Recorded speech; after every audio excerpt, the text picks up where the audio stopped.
Hello student, practice problem 8 on dissolution of partnership firm. Sitaram, Gangaram and Rajaram are partners sharing profit and losses in the ratio of 4:2:3. On 1st April 2019, they agreed to dissolve the partnership. Their balance sheet was as follows.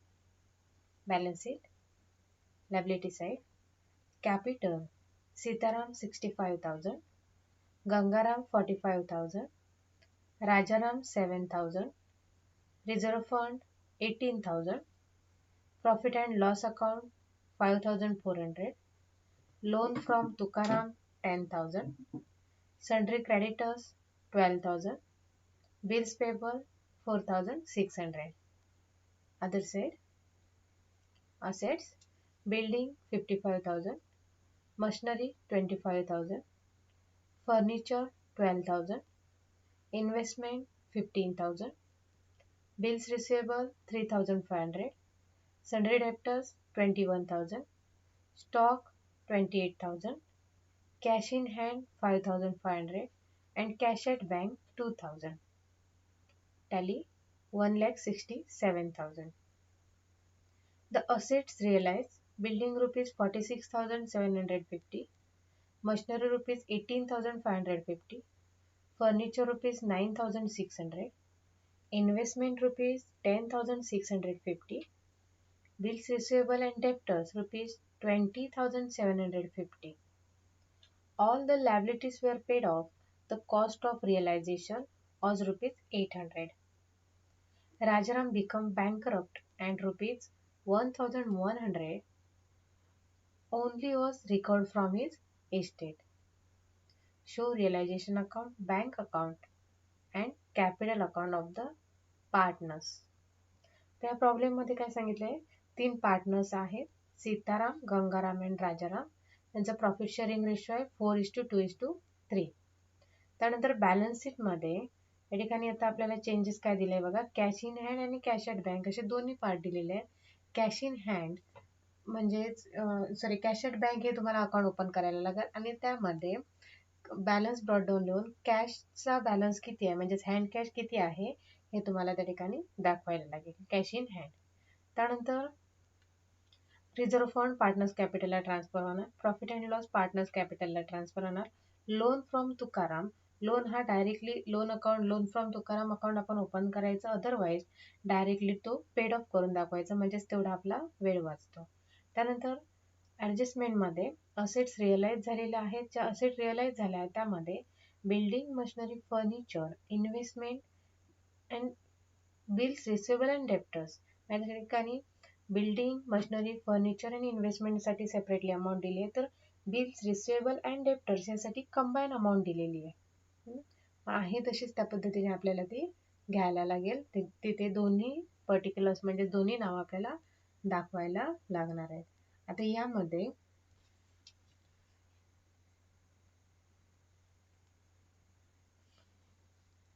Stock जे आहे हा stock आपल्याला सांगितलेला नाहीये. जो सांगितलेला part नसेल तो आपण मात्र त्या ठिकाणी रेकॉर्डला घेत नाही, म्हणजेच तो नील झाला असं समजतं. All the liabilities were paid off. ज्या लायबिलिटीज आहेत थर्ड पार्टी लायबिलिटी त्या पेड ऑफ करायला सांगितल्या. आणि त्यानंतर cost of realisation was rupees 800, म्हणजेच रिअलायझेशन एक्सपेन्सेस पेड अप करायला सांगितले आहेत 800. आणि लास्ट राजाराम हा जो पार्टनर आहे म्हणजेच थर्ड पार्टनर जो दिसतोय राजाराम हा बँकरप्ट झालाय, दिवाळखोर झालाय आणि त्यामुळे त्यांनी त्या ठिकाणी जेवढी अमाऊंट पे करायला पाहिजे होती ती तो पे करू शकत नाही. म्हणजे त्याच्या प्रायव्हेट इस्टेटमधून, पर्सनल इस्टेटमधून फक्त 1,100 एवढेच रिकवर्ड होतात. तेवढेच रिकवर झालेले आपल्याला दाखवायला लागणार.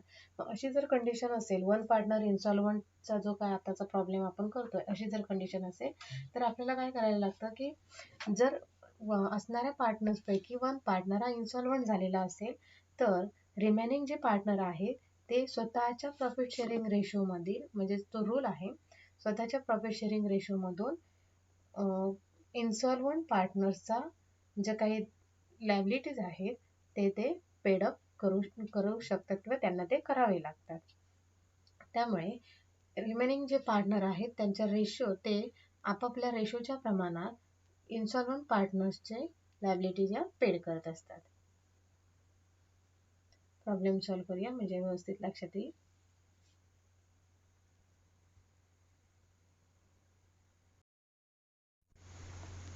प्रॉब्लेममध्ये आपल्याला सांगितलेले आहे रिअलायझेशन अकाउंट बनवायला, बँक अकाउंट बनवायला आणि पार्टनर्सचं कॅपिटल अकाउंट बनवायला.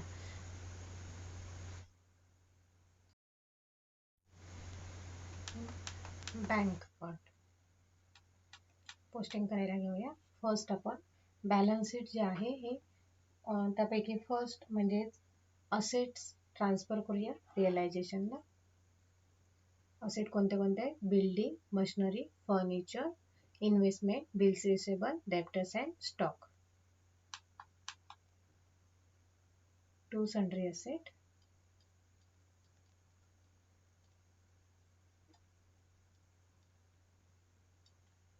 सन्ड्री असेट्स कोणते आहेत ते घेणार आता. बिल्डिंग 55,000, इनरला सगळे अमाऊंट. मशिनरी 25,000,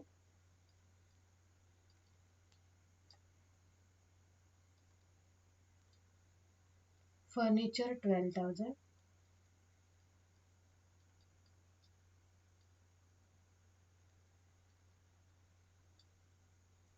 इन्व्हेस्टमेंट 15,000,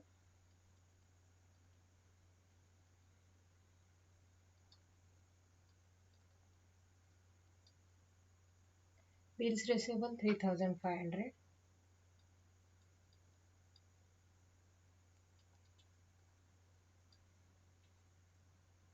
डेब्टर्स 21,000, 21,000,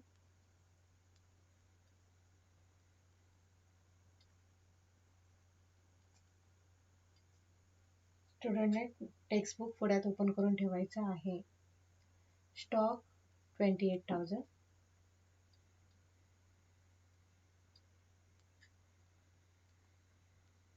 सम आउटरला घेऊया. 55,000 plus 25,000 plus 12,000 plus 15,000 plus 3,500 plus 21,000 plus 28,000, 1,59,500, 1,59,500. Second काय करणार आपण? ज्या थर्ड पार्टी लायबिलिटी आहेत या ट्रान्सफर करणार पार्टनर्स रिअलायझेशनला by sundry liabilities.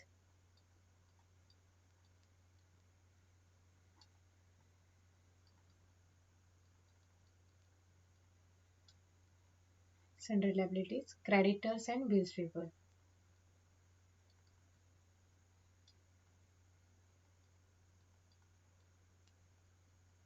Creditors 12,000, bills payable 4,600, 16,600. त्यानंतर आता आपण काय करणार? ज्या अदर बॅलन्स आहेत हे ट्रान्सफर करून घेऊया. फर्स्ट असेट क्लोज करूया. असेटमध्ये काय राहिलं आहे? Cash in hand and cash at bank. बँकमध्ये to balance brought down 2,000,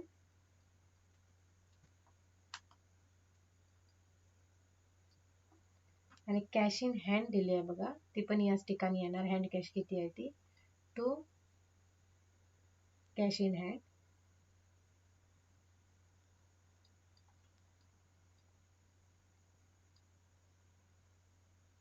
5,500.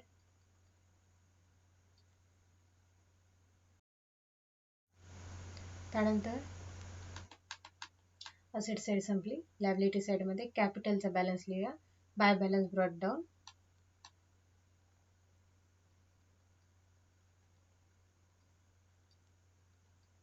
Bye balance brought down 65,000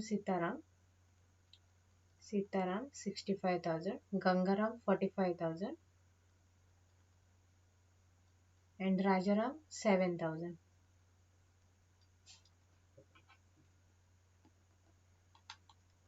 त्यानंतर रिझर्व्ह फंड ट्रान्सफर करणार रेशिओच्या प्रमाणात. Reserve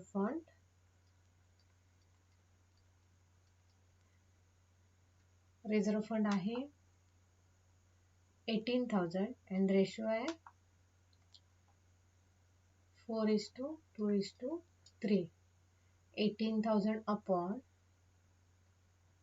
4 plus 2 6 plus 3 9. 18,000 upon 9 into 4 into 2 and into 3. 8,000, 4,000 and 6,000. 8,000, 4,000 and 6,000.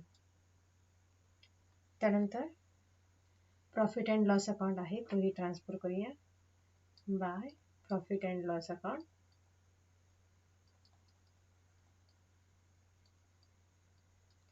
5,400 upon 9 into 4 into 2 and into 3. 2,400, 1,200 and 1,800.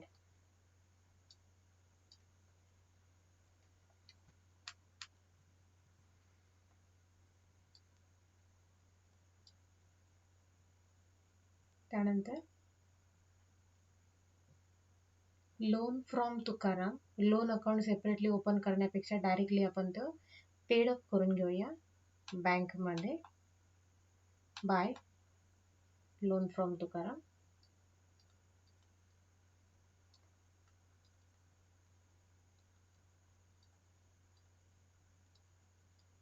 Loan from Tukaram 10,000. आता हे जर आपण loan from Tukaram असं separately account open केलं तर होणार काय, त्या ठिकाणी आपण पोस्टिंग दाखवणार त्याची बॅलन्स ब्रॉडडाऊन म्हणून बाय बॅलन्स ब्रॉडडाऊन 10,000. त्या ठिकाणी बाकी काहीच पोस्टिंग येणार नाही, म्हणजेच क्लोज करायला लागणार आणि त्याचा जो बॅलन्स आहे तो बँक अकाउंटला आपल्याला ट्रान्सफर करायला लागणार. त्यापेक्षा डायरेक्टली आहे तेच आपण बँक अकाउंटला ट्रान्सफर करून घेतोय, डायरेक्टली पेड दाखवतोय 10,000. या ठिकाणी चेक करा, आपली जी बॅलन्स शीट आहे ती क्लिअर झालेली आहे. आता आपण येणार ॲडजस्टमेंटला. ॲडजस्टमेंट फर्स्ट असेट्स रिअलाइज करायला सांगितले. कोणत्या कोणत्या असेट रिअलाइज करायला सांगितल्यात. मग असेट रिअलाइज असेल तर त्याची एंट्री काय होते, bank account debit to realisation account. Realisation लिहिणार by bank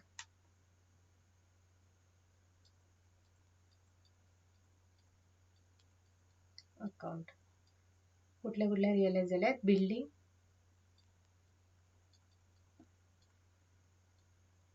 46,750.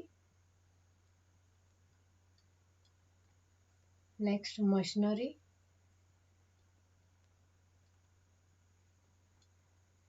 18,550. Next furniture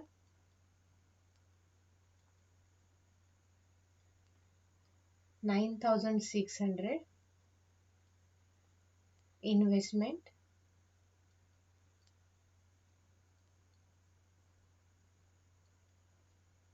10,650 and combine दिले bills receivable and debtors.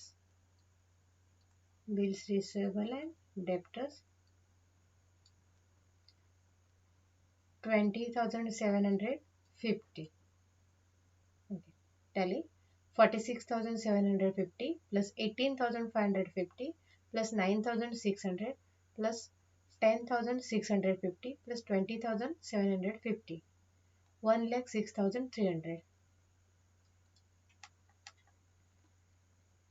1,06,300. Second effect bank मध्ये दिसणार to realisation account.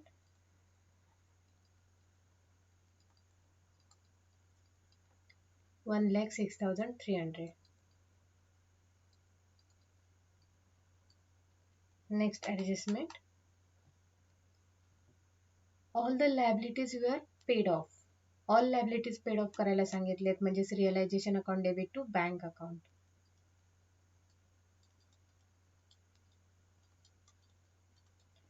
Third party liability आहे तशा, त्याची अमाऊंट दिलेली नाहीये, म्हणजेच फुल अमाऊंट नाही होणार. creditors 12,000, bills payable 4,600,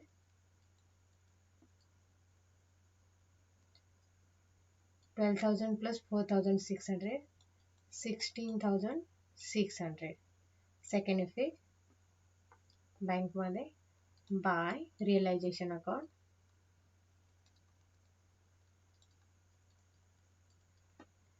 16,600. त्यानंतर the cost of realization was rupees 800. realization expenses देखील पेड करायला सांगितले. या ठिकाणी आता तुम्ही जे क्रेडिटर्स आणि बिल्स पेबल पेड केले त्यावेळेलाच ते घेतलं तरी चालेल किंवा सेपरेटली घेतलं तरी चालेल. मी ते सेपरेटली दाखवते. 2 त्यामध्ये घेतलं तर बँक रिअलायझेशन एक्सपेन्सेस ॲड करणार या बँकमध्ये. सेम सिंगल पोस्टिंग होणार. Bank account in bracket expenses 800. एकाच हेडिंग मध्ये घेतलं तरी चालेल, फक्त लिहिताना रिझर्वेशन एक्सपेन्सेस किंवा realisation expenses. Second effect by realisation expenses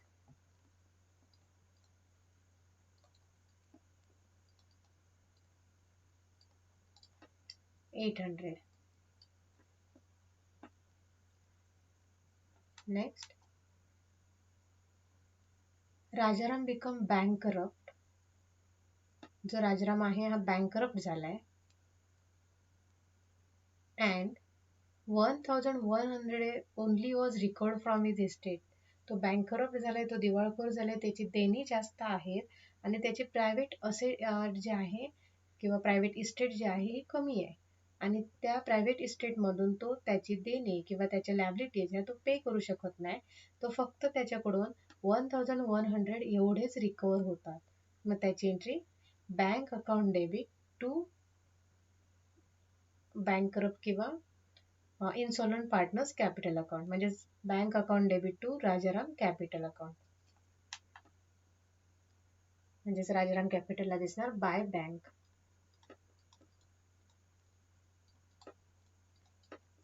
Rajaram मध्ये 1,100 bank account debit to insolvent partners capital account, म्हणजेच राजाराम कॅपिटल अकाउंट. म्हणून आपण इथे लिहिलंय बाय बँक. बँक मध्ये लिहिणार to Rajaram capital account.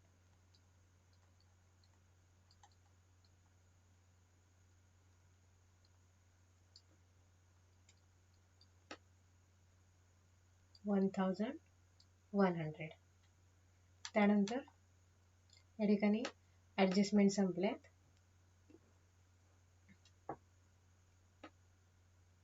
Adjustment संपल्या म्हणजेच आता आपल्याला क्लोज करायचंय. फर्स्ट आपण क्लोज करणार रिअलायझेशन अकाउंट.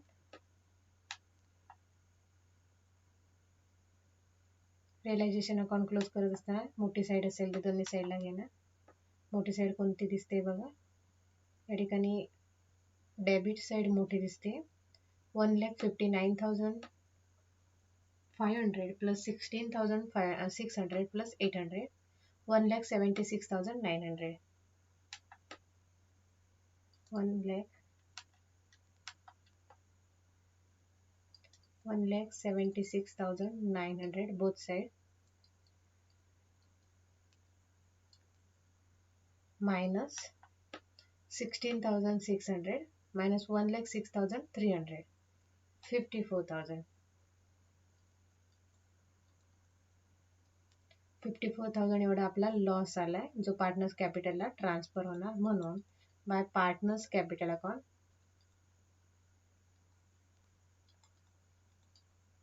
पार्टनर्स आहेत सीताराम,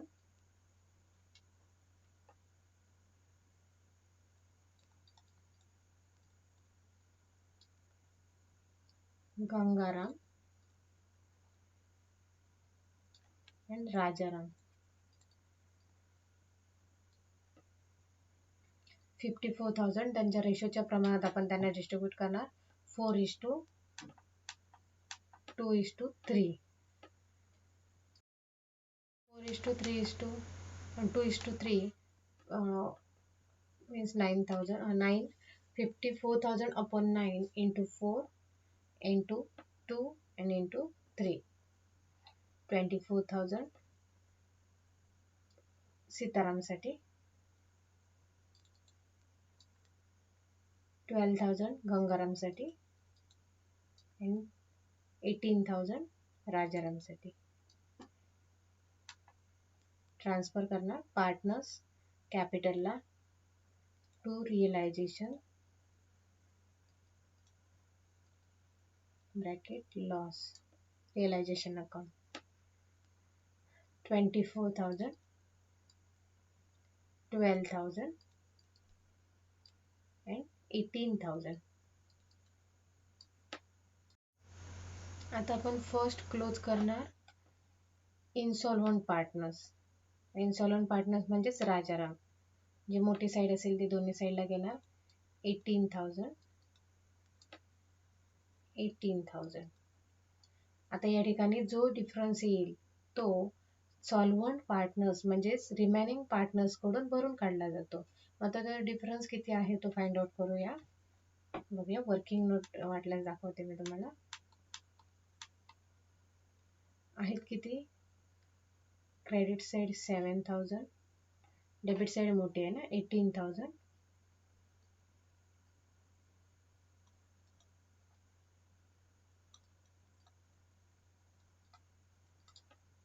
डेबिट साइड आहे 18,000 आणि क्रेडिट साइड आहे 7,000 प्लस 6,000 प्लस 1,800 प्लस 1,100.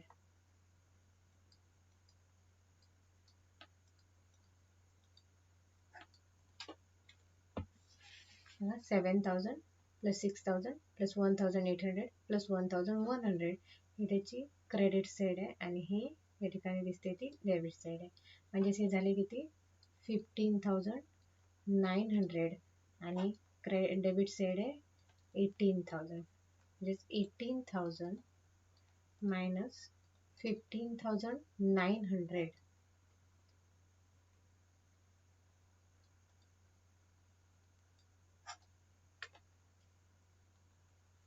2,100.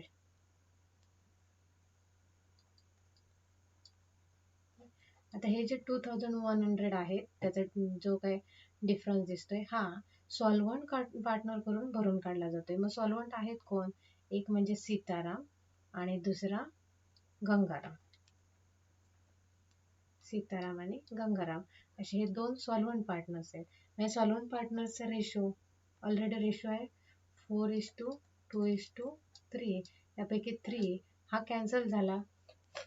कॅन्सल का? कारण तो त्या राजारामचा आहे त्याच्यामुळे कॅन्सल झाला. इनसॉल्वंट पार्टनरचा 4 and 2 असा रेशो राहिला. आता हा जो रेशो राहिला तो 21,000 जे आहे 2,100 जे आहे हे या दोघांनी या रेशोच्या प्रमाणात काय केले पाहिजे? सॉल्वंट पार्टनर्स कडून भरून काढले जातात. म्हणजे रेशोच्या प्रमाणात त्यांना तेवढं द्यायला पाहिजे. म्हणून 2,100 upon 6 into 4 and into 2. 1,400 and 700. तर एवढे त्यांना ते त्या ठिकाणी भरून काढायचे आहेत सॉल्वंट पार्टनर्स कडून. आता जिथे डिफरन्स दिसतोय तिथे डिफरन्स दिसतोय आपल्याला क्रेडिट साईडला तिथेच bye Sitaram capital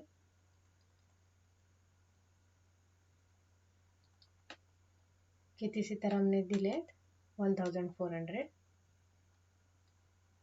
and bye Gangaram capital गंगारामने दिलेत 700. या ठिकाणी पुन्हा एकदा लक्ष द्या. इनसॉल्वंट पार्टनर्सचा जो काही बॅलन्स असेल जो काही डिफरन्स असेल हा डेफिशियन्सी सॉल्वंट पार्टनर्स करून भरून काढला जातोय त्यांच्या रेशोच्या प्रमाणामध्ये. जो डिफरन्स असेल तो रेशोच्या प्रमाणामध्ये भरून काढला जातोय आणि त्यावेळेला एंट्री होते solvent partners capital account debit to insolvent partners capital account. मग सॉल्व्हंट पार्टनर म्हणजे Sitaram capital account debit, Gangaram capital account debit to insolvent partners capital account. म्हणून by Sitaram capital account, by Gangaram capital account. आता सीताराम आणि गंगाराम मध्ये दिसणार टू राजाराम कॅपिटल अकाउंट. ही इन्सॉल्व्हंटच्या संदर्भातली एकच एंट्री अशी आहे जी एकाच अकाउंट मध्ये दोन्ही बाजूला दिसते. To Rajaram capital account.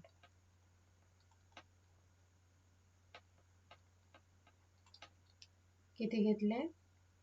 Sitaram कडून 1400 आणि गंगाराम कडून 700 एवढे घेतलेले आहेत. आता या ठिकाणी राजाराम दोन्ही 18,000 आणि 18,000 ने क्लोज झालाय. आता रिमेनिंग म्हणजेच सॉल्व्हंट पार्टनर्सचं क्लोज करूया आपण. रिमेनिंग पार्टनर्सचं फर्स्ट सीताराम.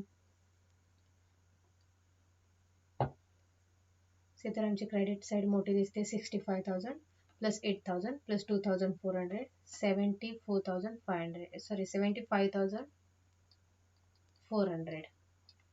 दोन्ही साईडला घेऊया.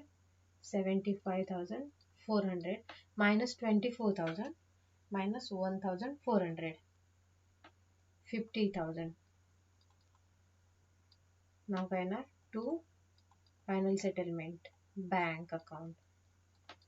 ओके. राहिला कोण? गंगाराम. गंगारामची 45,000 प्लस 4,000 प्लस 1,200 50,200. दोन्ही साईडला दिसणार 50,200 minus 12,000 minus 700 37,500. आता याचा आपण सेकंड इफेक्ट करणार बँकचा. By Sitaram capital account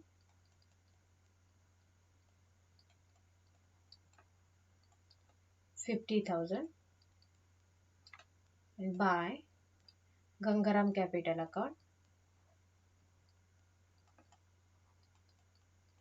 $37,500. Okay.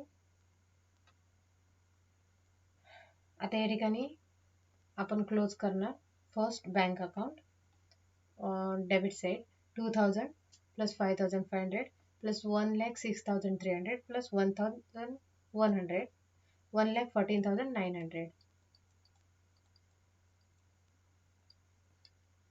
Credit साइडला 10,000 plus 16,600 plus 800 plus 50,000 plus 37,500 same 1,14,900. या ठिकाणी आपला प्रॉब्लेम टॅली झालाय. पुन्हा एकदा यामध्ये चेंज झालेली वन पार्टनर इन्सॉल्व्हंट असल्यामुळे चेंज झालेले इंट्रा तेवढे फक्त सांगते. 2 इंट्रा तुमच्या इथे या ठिकाणी ऍड झाले. एक म्हणजेच पार्टनर इन्सॉल्व्हंट झाल्यामुळे जो पार्टनर इन्सॉल्व्हंट आहे त्याच्या जो काही डेफिशियन्सी असेल, जो काही डिफरन्स असेल, हा सॉल्व्हंट पार्टनर्स कडून भरून काढला जातो. आणि सॉल्व्हंट पार्टनर्स कडून भरून काढत असताना सॉल्व्हंट पार्टनर्सचा जो काही रेशो असेल त्या रेशोच्या प्रमाणात जो काही डिफरन्स असेल हा भरून काढला जातोय. म्हणून आपण या ठिकाणी ही वर्किंग नोट केलेली आहे. डिफरन्स किती आहे तो शोधून काढलाय, जो 2,100 मिळालाय. 2,100 या सॉल्व्हंट पार्टनर्स कडून भरून काढलाय जो त्यांच्या रेशोच्या प्रमाणात आहे. ओके. त्यानंतर सेकंड एंट्री म्हणजेच काय, जर एखाद्या पार्टनर्स कडून इन्सॉल्व्हंट झालाय आणि इन्सॉल्व्हंट झाला तर त्याच्या जे काही प्रायव्हेट इस्टेट आहे त्या इस्टेट मधून जर रिकवर होत असेल तरच आपली bank account debit to insolvent partners capital account ही एक एंट्री होणार. अशा 2 एंट्री या ठिकाणी चेंज झालेल्या आहेत. प्रॅक्टिस 2 ते 3 वेळा करा. एका प्रॉब्लेमचा 2 ते 3 वेळा तो रिसॉल्व्ह करा म्हणजे तुमच्या व्यवस्थित लक्षात येईल. थँक्यू.